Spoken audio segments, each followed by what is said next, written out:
Okay, it's time for us to explore our last relationship with these compound inequalities, this word or. So we're going to be joining these two inequalities with the word or. We're going to discover what that means. I already kind of prefaced it in the first video on compound inequalities, and hopefully you have a decent idea about what that means, but we're going to really unpack what or means between two inequalities. So let's take a look at what that is. The last thing I left you with or was that the solution set should contain these numbers that work in at least one inequality.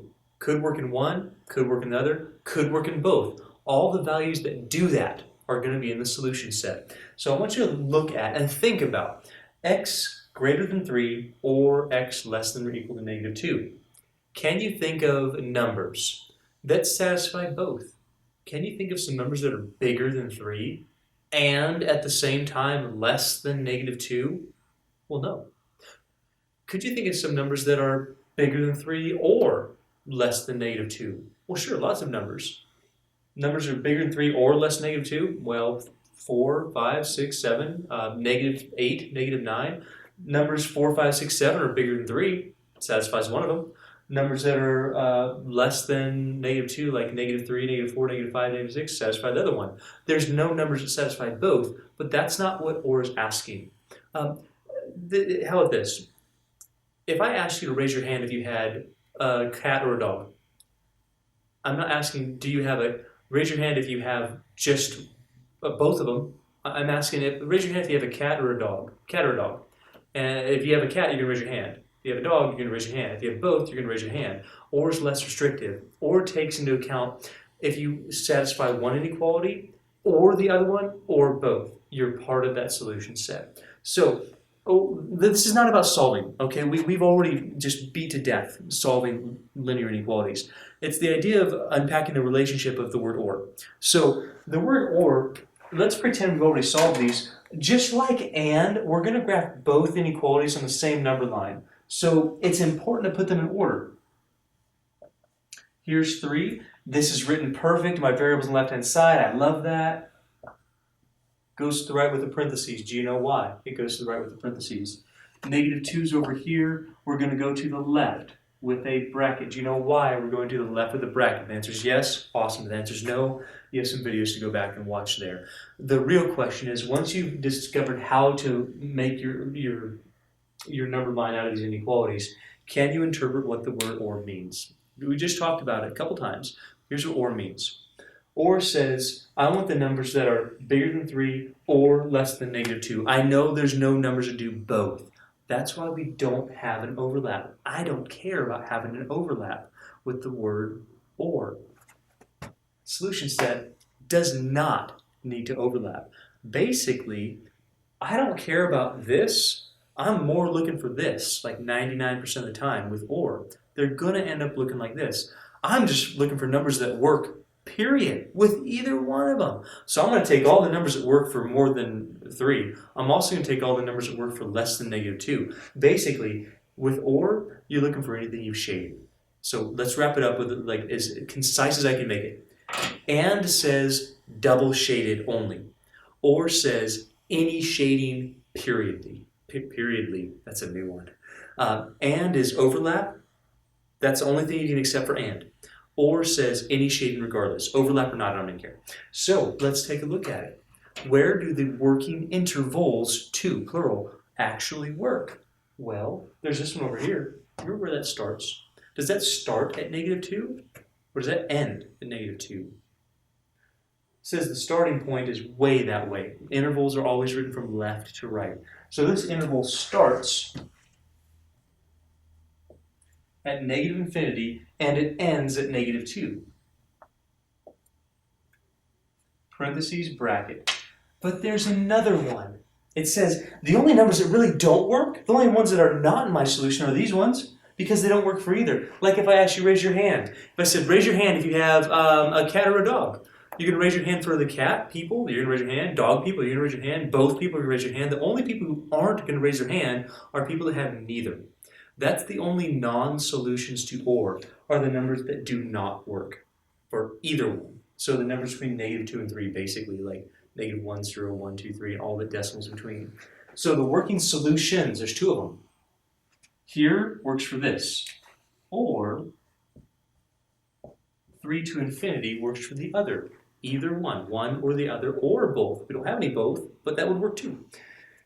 Those are our two intervals that work. Now, the way that we combine them, the way that we say, hey, the numbers here or the numbers here are going to be the solution set, is with this symbol called a union. It looks like a U. It's not really a U. It doesn't have a little leg down there. Don't write the leg, please.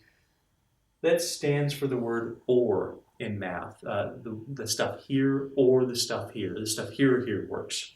So we're going to put that union right between those two intervals. That's what or means. You're looking for the numbers that work in either one of these things, and those are the numbers you accept for your solution set. Now, when it comes down to solving, basically we do the same thing. Solve your inequalities. Again, this section is not really about practice. It's maybe practicing solving, but I'm not introducing anything new about solving. It's a relationship that or represents between our two inequalities that we have. So we're going to get rid of our constant. I'm going to work quickly through here. We don't change our inequality. We divide by 3 to get rid of our coefficient, trying to create 1s here, and we get 4. Maybe put the word or up there, just so you know we're not dealing with and anymore. This one looks pretty easy. Don't change our inequality, we get 2. If we graph this on a number line, make sure you have your numbers in order. 2 is here, and we're going to the left with a parentheses. Variables on the left-hand side, sounds great. Arrow points left, inequality says left, less than is left than. 4 has to be in order on the number line. This inequality says we want to go to the right of 4. Numbers larger than, including the 4 with a bracket. Can you identify your solution set? I want the numbers for or that work in one or the other, or both. Basically, anything that's shaded. The only stuff that doesn't work is the stuff here. So we have two intervals again that work in this double inequality. The compound inequality. The numbers that are up to 2, but not including the 2, combined with or the numbers from 4 to infinity. And you know what? Let's try some, just so you can see what's going on. Zeros in this interval. Let's plug in 0. If I plug in 0, I'm going to get -2. Tell you what, -2 is not greater than 10. So it doesn't work in that inequality. But plug in 0 here. That's -6. -6 is less than -4. It works there. That's why this is kind of a 2-part interval. It says, you know, some of these numbers, they're going to work here, but they're not going to work here. That's okay. Let's try a number like 3. Try 3. 3 is not in either one of these. Therefore, to be not in a solution set, it shouldn't work for either one. Try 3. 6 minus 2 is 4, doesn't work. 9 minus 2 is 8, does not work here. Or try 3 here. 3 minus 6 is -3, that's not less than -4. Does not work in either inequality. That's why these numbers are excluded from the solution set. Try a number like 5. 5 should work in just one of these inequalities. So try 5. 15 minus 2, well, it's 13 more than 10, you got it. Or try 5 here. 5 minus 6 is -1. That's not less than -4, doesn't work here. It works in one, but not the other. That's okay for or. We just need to satisfy one inequality to be a part of the solution set. That's why. I'm going to put 2 more on the board. We'll kind of make them a little bit weird, hopefully. And then we'll be done with our little lesson. At this point, you should be asking yourself if you understand the difference between and or. The idea of working in both or working in at least one. The other thing that you should be getting is the idea of this union. Why we have 2 different intervals set up on this solution, because we can take numbers that satisfy one but not the other.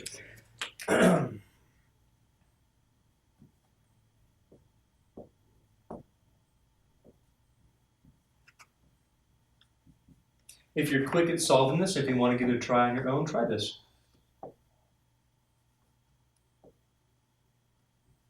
I got one more to write up here.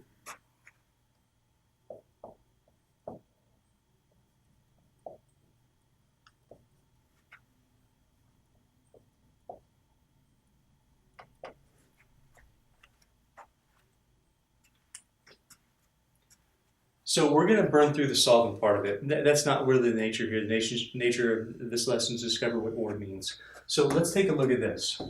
When we get rid of our constant and we divide to get rid of our coefficient, we get a fraction. The only thing I want you to worry about fractions is not that you have them, but where they go in relationship to other fractions or other numbers on a number line. Just make sure we put them in order. That's a big deal for both and or. Here, not bad. We're just going to add 1. Don't change a thing about that inequality. X has to be greater than 3. When we graph that, what I was talking about with the fractions, make sure that when you're putting this on the number line, your 3/8, use your calculator if you have to. Plug in 3 divided by 8. If you're not very good at fractions, that is okay, all right? You will get better, I promise. By watching the videos, we do a lot of fractions later. But if you're not great at understanding what 3/8 compared to like 7/8, well, 7/16 or something, let's put a hard one in there.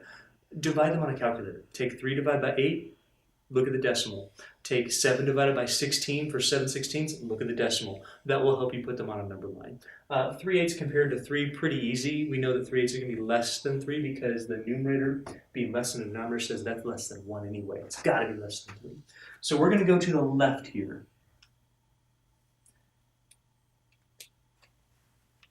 And we're going to put 3. And we're going to go to the right with that inequality.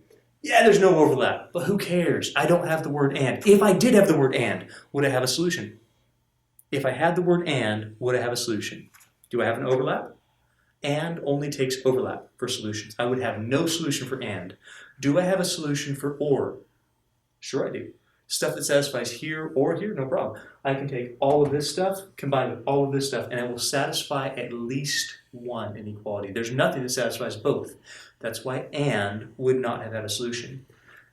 Let me ask you a question as we're writing this down. What do you think? Do you think there's ever going to be a case where or has no solution? We know and would have no solution here because there's no overlap. There's no numbers that work for both inequalities. Do you ever get a no solution for or? Think about that. Let's think about that with here. With that example. So, solve both.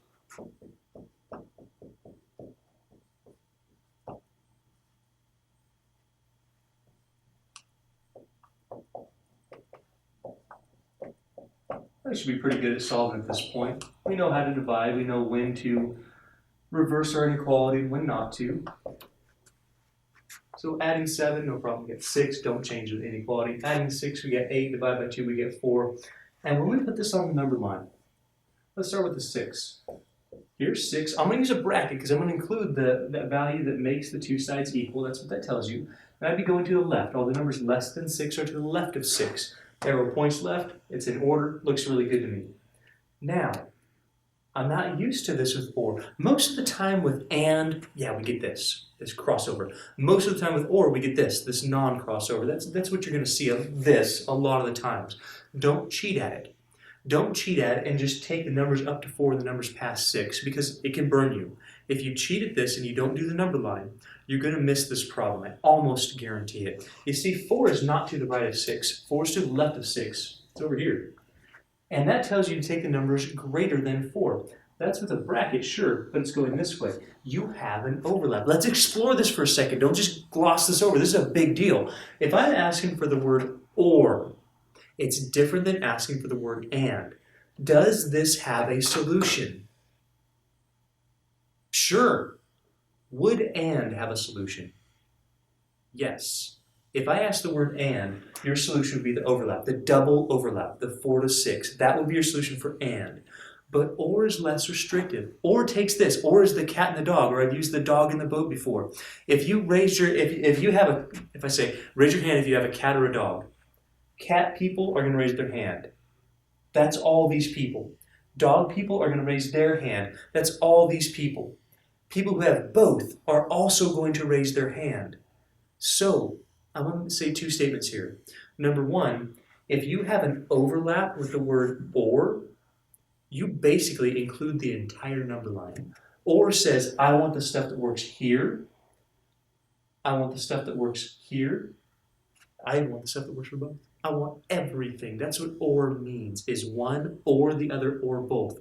So if you have an overlap, you include the entire number line. That says something here. If this has a solution, and this also has a solution, then there's never no solution with or. You'll always have something. So you take either this one or this one. You have this, you take this, this, and the middle. You'll always have a solution for or. There's never no solution with the word or. So in our case, it says, let's just recap one more time. Do you see the reason why we draw the number line now? So you don't just accidentally go, oh yeah, it's negative infinity to 4 combined with, bracket, combined with 6 to infinity. We don't do that because that's not what this picture says. That's not what this says at all. This is not left versus right. This is right and then left on top of it. So with the word, don't do that. With the word or, we have to graph it just like we did for and. And look for an overlap. The overlap would have been from 4 to 6. Or says, you can have an overlap, I don't care. I want any value that satisfies at least one of those. The stuff that satisfies this, plus the stuff that satisfies this, and even the stuff in the middle. In that case, oh wow, look. Not where the overlap starts, where either one of these intervals start. Either one of these intervals start at negative infinity. Where does it stop? It doesn't stop here.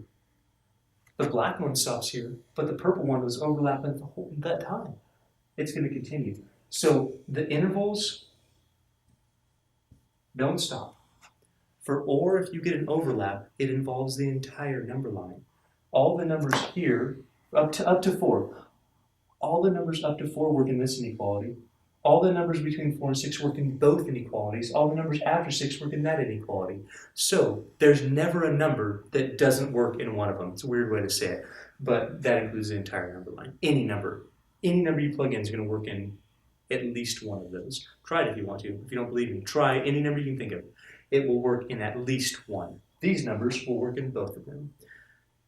That's it. So and has just overlap, just a finite interval, well, not a finite interval, there's an infinite number of numbers in there, but goes from one number to another.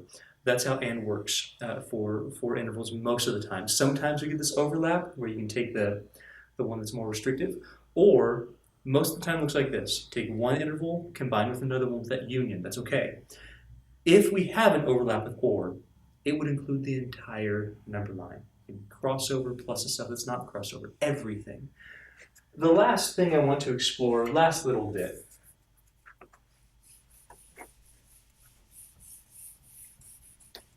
if you've been watching the videos, at one point I gave you, I think it was -1 and 0.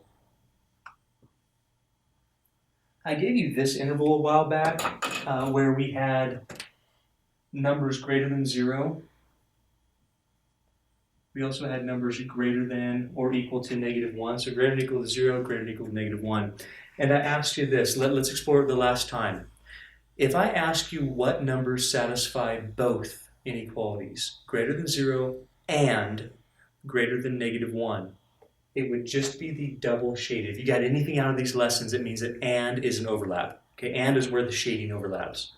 This stuff. And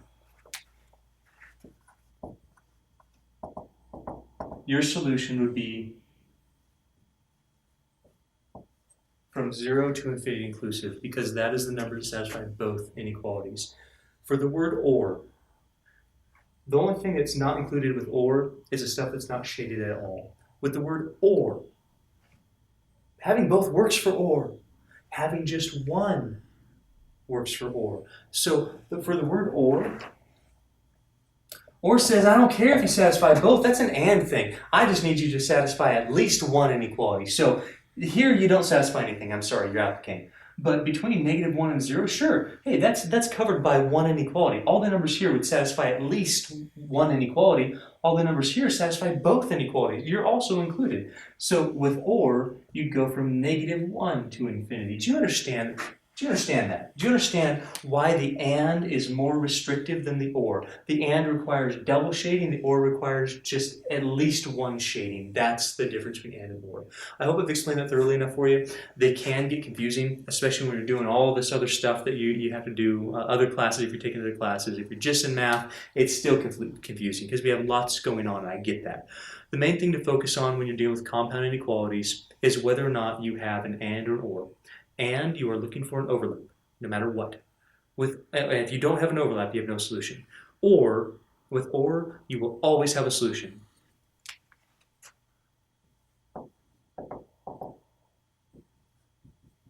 Or never has no solution. Please don't blame me for my double negative here. It's the only way I know how to say it concisely. Or never has no solution. No solution being the result of it. Always has something. And so, and you're looking for overlap, you don't have it, no solution. Or never has no solution. You always have something including the overlap. That's what I want you to know. At least one part has to be shaded to be an or, but if one part's shaded, that's part of your solution set. Play with that, practice it a lot to make sure you have this stuff down. We're basically done with inequalities for a while. We get back to them in several videos when we start graphing linear inequalities, but we're going to learn about graphing next. So we're going to spend a whole long time exploring everything you ever need to know about graphing. I'll see you for that in a little while.